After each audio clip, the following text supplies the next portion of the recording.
objects can shoot out if they hit right dead set in the corner. There's a lot of code to keep Major Havoc from doing that himself, but we never intended the other objects to move other than horizontally and vertically. Now you can bounce them on an angle. So you might find when you do that, they go shooting off out into space. Right. And that's, so Dave, you want to talk about that, like working within the constraints of Havoc's collision systems, et cetera, and the level editor?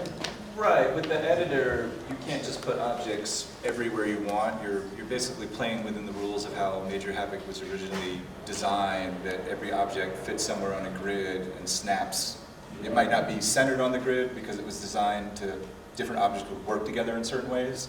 So you find that you can't put things where you might want to, but once you learn how everything drops into place, I basically just started playing around and treated it like a video game. I just took one enemy at a time, one object at a time, and they all have parameters and speeds, and I just started playing around with them.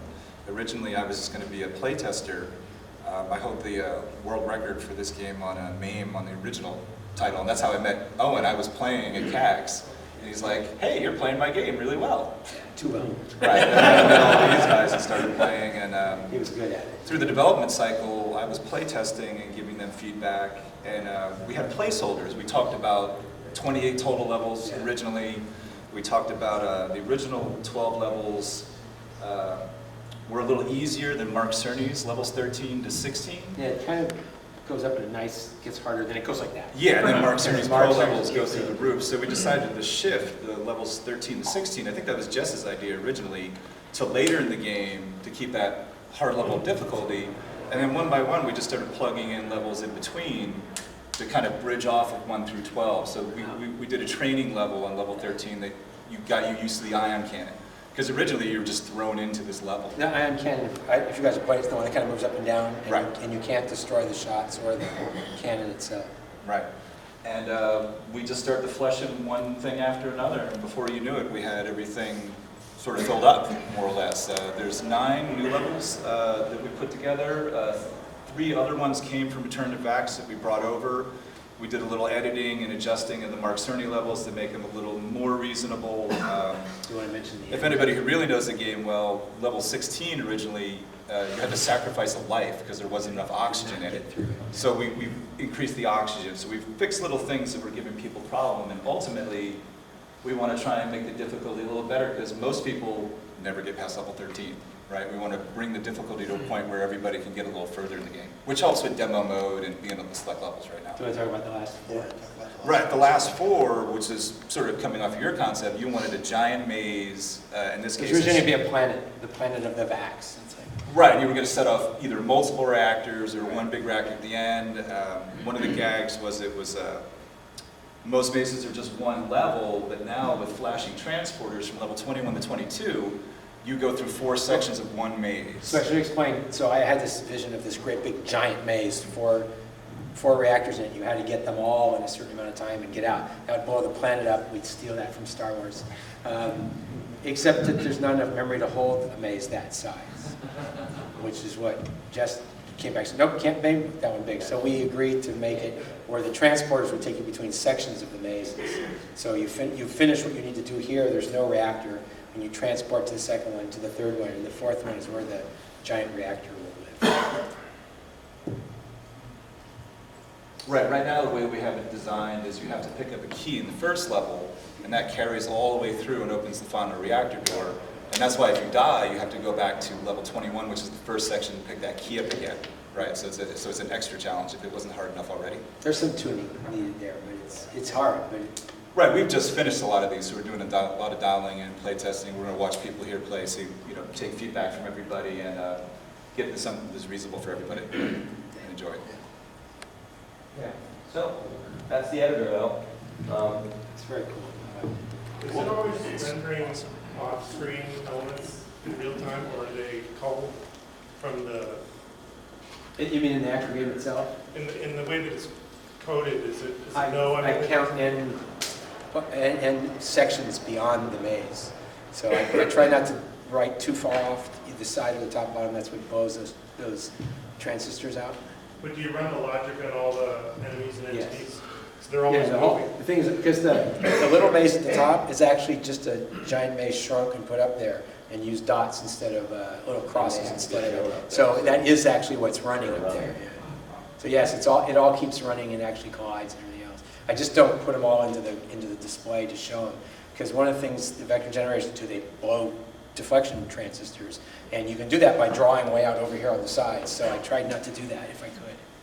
And from back in the day, say you've done your graph paper and you've coded it all, from the time you hit your assemble and ROM burn or whatever to your simulator, how long was that development cycle, that test, I don't remember. like minutes or? We were on the VAX by then, right? Yeah. So originally you used to write on paper and hand it to an operator, and she typed it into a PDP-11, and then she gave you a paper tape back. We evolved, and then we had terminals where we could just download straight from the VAX. But assemblies were a minute or two because you didn't reassemble everything, right? That's why we had them in a bunch of files. If you look at the listing stack, there's a bunch of different files, so you only have to assemble one file and you link everything together like you did before. But you didn't have to burn it ROM, you could just load it. No, we have a development environment that plugged a connector into the processor slot, so we could poke memory, we could add breakpoints, we could examine registers. Yep, by the way, we don't have that right now. Yeah, So they we did it without spent, that. we spent like 4 hours last night burning ROM sets, Yeah. again and again and again. Because we could test it in MAME. MAME works fine, but it's hard to play, especially the advanced levels on MAME. So Dave was playing on the real hardware to try to get and evoke bugs. Right. So that's an important point that I think we skipped over on the editor, which is Jess integrated play testing in the custom ROM set that's included with MAME, or included with the editor. So if you generate a level, you don't have to burn a whole ROM set, throw it on it, get it into your game, and then work your way up to it. You literally select the level you're interested in and hit preview. Yeah, And you it'll saw that. preload the ROMs and pack it in the correct way Right, and yeah. feed you right into that maze. And you saw it skip the space maze, the skip tack scan, it skipped the space maze. It landed straight down without throwing you off to the side. Right. And so it really takes you straight to the maze. I never realized And it it repeats. bounced. Yeah, when it lands. I didn't know I had a bounce in there. So Landing anyway, optional. there was a lot in that. That took a lot of work to get all that together, and it's come together pretty decently so Yeah, far, I I mean, would say, for sure. Our So- development time would quadruple easily if we Yeah. weren't doing that. So- And on my end, then, when Dave designs a maze set like that, there's a function in there that I can export the source code that I can then copy and paste into the source code to compile it then. And it goes pretty quick. I can take a maze collection from Dave in 5 minutes. In 5 minutes, copy and paste it into the source code and compile it in a minute for me too, and launch it right in MAME with the full Just set. to finish your question, if I built it all, did a clean build, probably 3 to 5 minutes, plus the download time to get it over the serial lines we had in those days, into the thing we call the blue box, which is the memory for the game. And it still only did the game memory. If I had like vector ROMs and things like that that weren't in the main game You space, had to burn it. those had to be burned and put in advance. So. Yeah. MAME has made this really nice, obviously. Yeah. But it has its shortcomings too, for sure. For the time, we had pretty damn good tools, I thought. Yeah, for sure. That's level editor. Max Robot. He was in the ROMs. He was in the vector ROMs from the production version 3. There was no code for Max. I called him Max. We all called them Max. Yeah. he Max obviously from, looks like from Max. Black Hole, if you guys don't know it's Disney.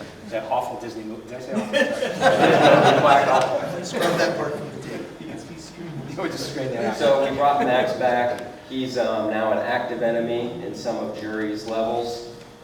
Don't piss him off. He's really hard to kill. Oh, yeah. Right now. Yeah. He called me and go, what was Max for? Okay. It was to push you through the maze. Right. Move along, kind of thing. Constant pressure. So anyway, Max is back.